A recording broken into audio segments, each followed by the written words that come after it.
Good evening, Wyoming. Today, closing arguments from the Tony Searcy trial in Thermopolis. The trial lasted exactly 1 week. K2's Bobby Fallett has more on the case in Thermopolis. Today, the prosecution and defense making their closing arguments in the Tony Searcy trial. Searcy faces a charge of third-degree sexual assault. Back in 2017, a then 20-year-old saying Searcy sexually assaulted her around 3 a.m. at his Alcova Lake house. Searcy was acquitted in a trial in Natrona County District Court back in February of first-degree sexual assault and second-degree sexual assault. But now, the prosecution saying that new evidence shows that the alleged victim is telling the truth, including cell phone fitness tracking data recorded the night of the alleged assault, and new DNA evidence submitted to the jury. Searcy's defense team says that the evidence presented by the prosecution is not enough to prove beyond a reasonable doubt that Searcy is guilty. On Monday, the jury heard from several professional witnesses, one saying that the DNA collected belongs to both the alleged victim and the defendant, but the specialist could not verify a time when the evidence was deposited. The closing arguments hearkened back to the open of the trial and the themes throughout both trials this year. Prosecution painting a picture of an assault, asking the jury what the young girl has to gain with such a trial. The defense continuing to grow the seeds of reasonable doubt, saying that no hard evidence proves any assault took place. The jury began its deliberations just after 12 p.m. and will have to wait and see the verdict on the third-degree sexual assault charge. Bobby Fallett, K2 News.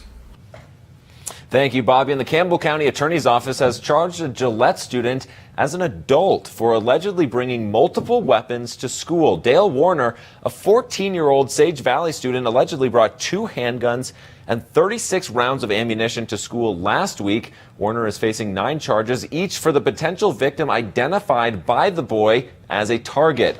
During an interview with authorities, Warner said that he did not have any sympathy for the victims' families and that he wanted to, quote, shoot up the school. And back here in Natrona County, the Mills Police Department is releasing information about a shooting from Sunday night. Police responded to the scene on just after 9 p.m. Sunday night. The firearm discharge sent one man to the hospital for treatment on a single gunshot wound. Officials say the cause was an accidental discharge from the victim's roommate who was preparing to clean the gun. No arrests have been made, but an affidavit was sent to the DA's office for review.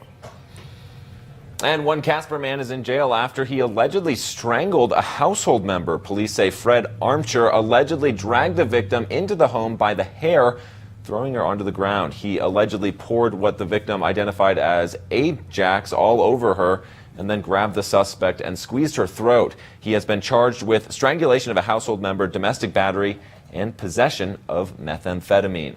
And now over to Teton County. A grizzly bear was found in the National Elk Refuge over the weekend. The bear was feeding on a dead elk, and officials want to warn the public about the growing presence of grizzly bears in the area. Officials say that bears typically visit the refuge over a day at a time, but this particular bear stayed for several days.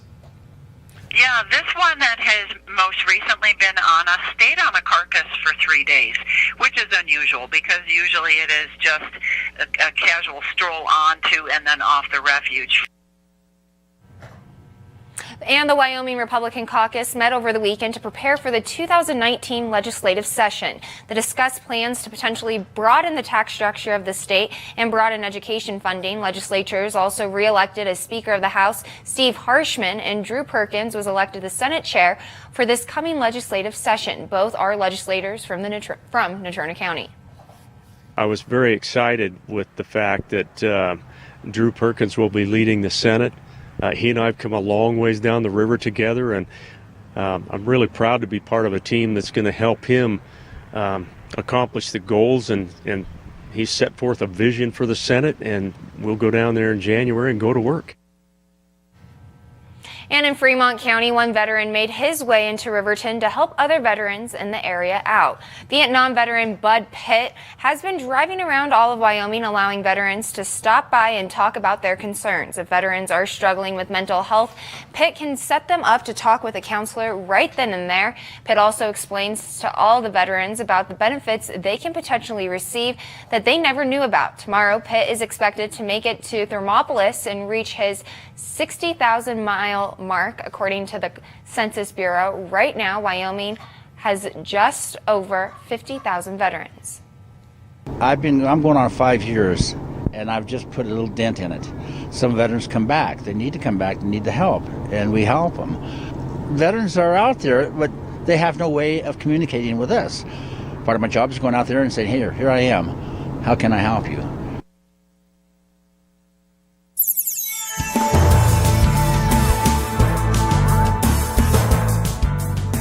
Well, we all know just how serious peanut allergies can be, but for those who suffer with the condition, help could be on the way. With more, here's K2's Billy Floyd.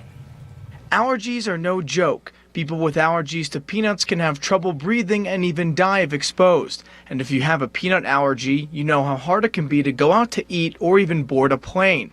Now researchers have created a new medication with exciting results. The drug called AR-101, currently in clinical trials, is taken by mouth and made of a peanut-derived material. It can help desensitize people to avoid the dangerous effects of an allergic reaction that can result in death. It may not be possible to have a peanut butter and jelly sandwich quite yet, but you may be able to breathe easier on your next trip once this medication is commercially available.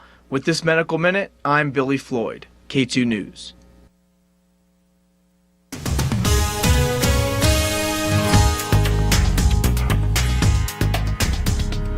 Eric, another gorgeous day out there here in Casper. Hopefully it sticks around for Thanksgiving. Yes, hopefully. And through the weekend, Eric. Come on, bring on those good vibes. One of them's going to happen. We'll tell you which one's going to happen coming up in the next check of weather. If this gives you any indication, we have an advisory on the map. We have a winter weather advisory that starts Thursday morning for portions of Carbon County. This goes into effect until Friday at 8 a.m. Now, as we go on into the weekend, there's a change coming, and some people will like it. Some people will not. It's in the form of snow. Just think of this past weekend.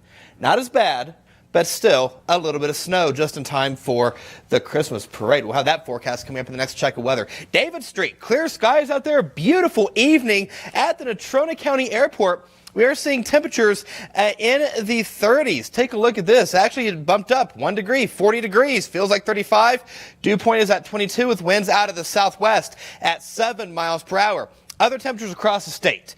We're at 40. Riverton checking in with 20. 24 Lander, 20s and 30s across portions of I-90. You go to Evanston as well as Cheyenne, seeing temperatures in the mid-40s, and you're seeing 30s and 40s along portions of Interstate 90. Now we take a look here at Lynx HD radar. Not much to talk about. We are seeing a clean sweep across the state, and that's going to get a break as we go on into your Wednesday. And for the most part, Thursday, some of the upper elevations across portions of southeastern Wyoming not ruling out a chance of a wintry mix, even some snow. That's why we have that winter weather advisory out. But the big story is going to be that wind.